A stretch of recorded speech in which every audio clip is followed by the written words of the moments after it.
Շնորհակալ եմ հարգարժան փոխոսնակ։ Ընդդիմությունը մեզ լքեց։ Ես չեմ հասկանում, այս մարդիկ տարիներ շարունակ պնդում են, որ իրանք ավելի լավ բանակցող են, ավելի ուժեղ բանակցող են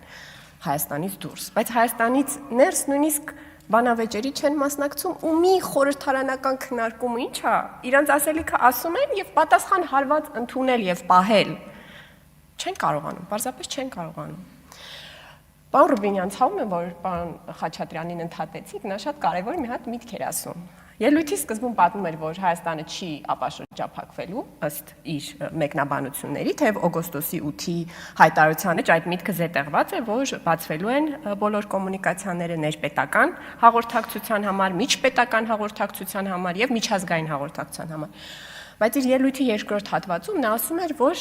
Ադրբեջանն ու Հայաստանը նոր բանը սպառնալիք է զարգացնում ըստ իրա միասնական էներգետիկ համակարգ են ձևավորելու։ Այսինքն ստացվում է, որ մի կողմից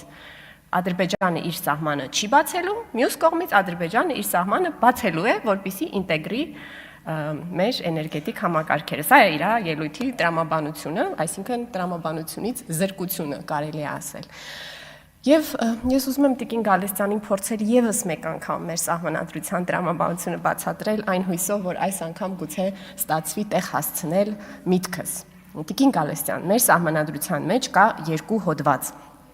17-րդ հոդվածը ասում է, որ Հայաստանի Հանրապետությունը երաշխավորում է կրոնական ազատությունը,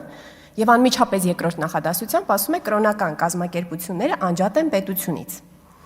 Երբ ես սա մեջ բերում եմ, ես նկատի չունեմ, թե Հայաստանյաց առաքելական Սուրբ եկեղեցին կրոնական կազմակերպություն չէ, այն իհարկե կրոնական կազմակերպություն է, պարզապես ես ձեր ուշադրությունը հրավիրում եմ նրա վրա, որ այն բոլոր արտոնությունները, որոնք դուք վերագրում եք Հայաստանյաց առաքելական Սուրբ եկեղեցուն, այ օրինակ, որին կոչված է այնպիսի բացառիկ ինքնավարությամբ, որ Հայաստանի իրավազորությունից դուրս է, այդ նույն արտոնությունները ըստ ձեր տրամաբանությամբ այդ նույն արտոնություններով պետք է օժտված լինեն, օրինակ, Հայաստանում գործող սինագոգը, Կապույտ մզկիթը,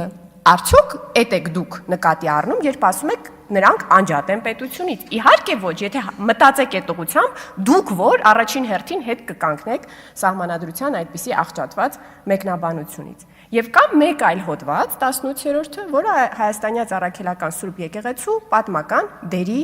մասին է։ Սա է այս սահմանադրության միտքը եւ քանի որ այն նախորդ հոդվածի մեջ կրոնական կազմակերպությունների եւ եկեղեցու անջատ լինելը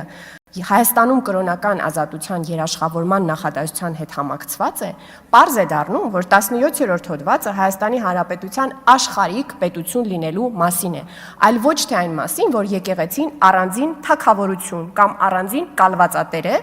Հայաստանի Հանրապետության տարածքում։ Շնորհակալ եմ։